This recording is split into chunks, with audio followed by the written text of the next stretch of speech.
Welcome to The Presence Project. The Presence Project is simple, repeatable tools, ancient Christian contemplative practices, modern brain science. This is episode 35, and I'm your host, Summer Joy Gross, and I'm always looking for ways to take the wisdom of centuries of contemplatives and make it Monday morning practical. This Advent, the world is grieving and tired. And I hear so many people say they just want to lay down and binge watch Netflix until the world begins to right again. Moving toward the long dark nights of winter without a solution to COVID-19, without a vaccine, sends some of us scurrying for coping mechanisms. And I want to say I've heard you and I understand. Grieving is exhausting work. Rest.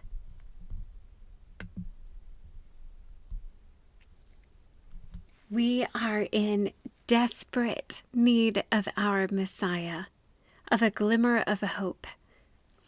This Advent, I feel a bit of kinship with the people of Israel who hadn't heard from God for 400 years.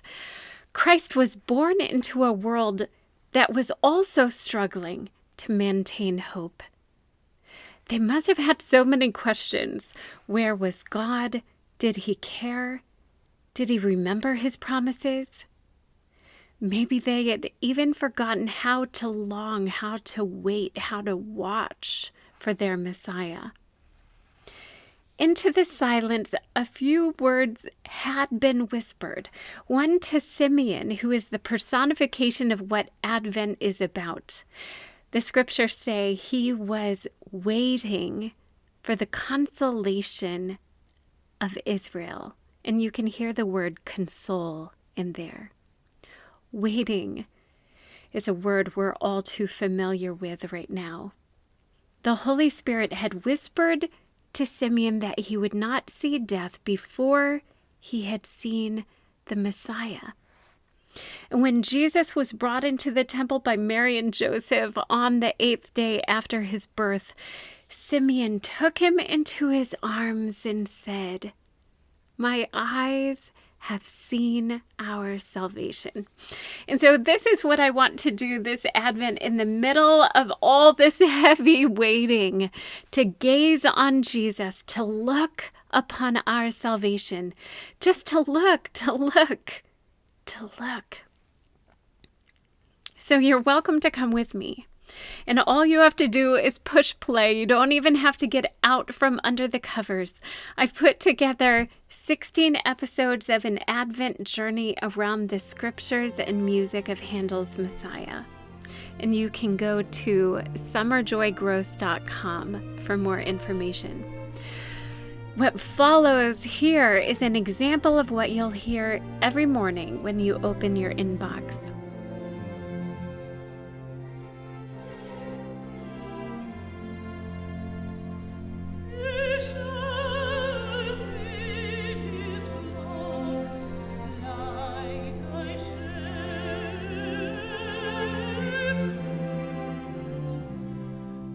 They were too much, for whatever reason. They are the lambs the ewe kicks away from her care, the bummer lambs in the shepherding tradition.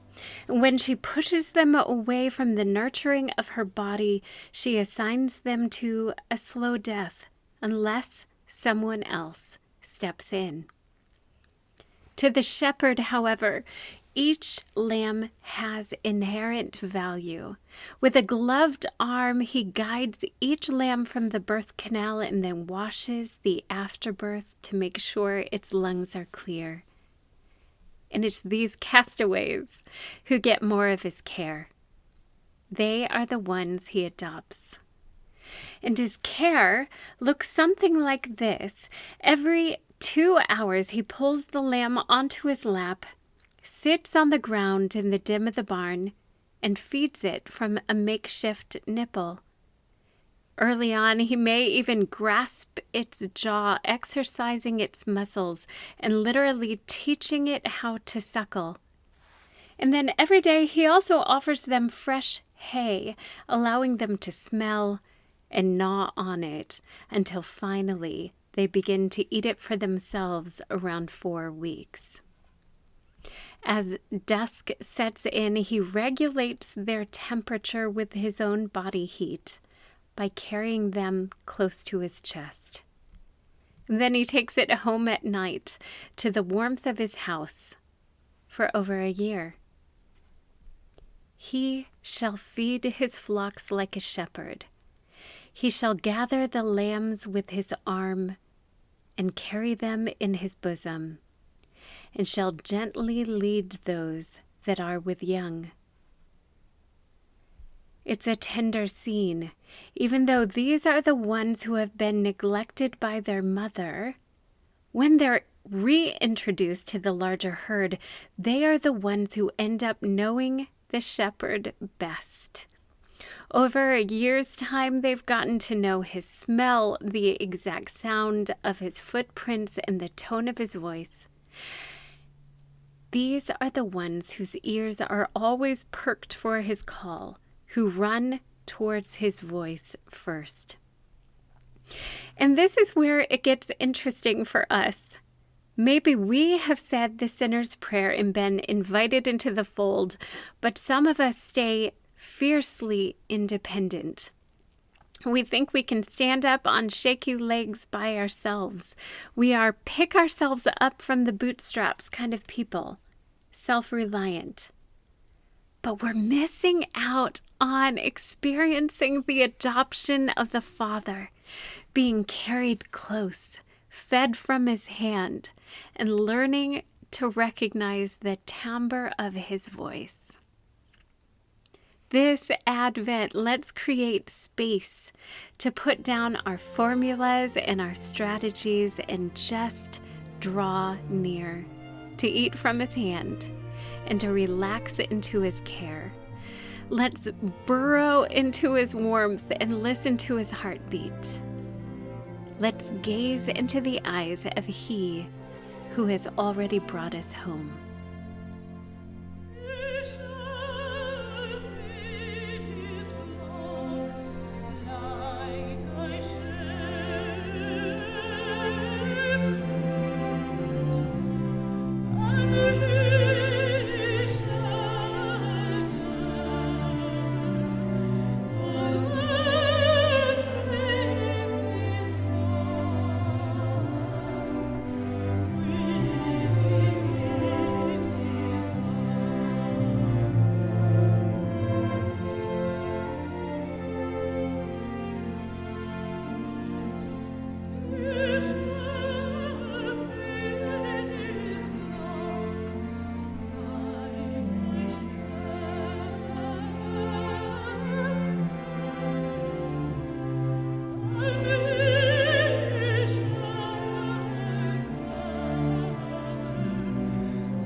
And as you heard, I've been busy working on this Advent project for you so we can rest in worship and reorient to the truth, to gaze on our salvation. God is on his throne and Christ is coming. If you're interested in purchasing this 16-part Handel's Messiah devotional series, I've named it Behold Your God and kept it affordable at $15, so you can buy one for yourself, gift a friend, or gift your entire church, which I've had a few people do by going to summerjoygrows.com. Together, we're learning to rest and find home base in the heart of God. In this Advent, we are creating more internal space by listening to a quiet story bookended by the scriptures and music of Handel's Messiah. I hope you sense you are not alone in your waiting for Christ's return.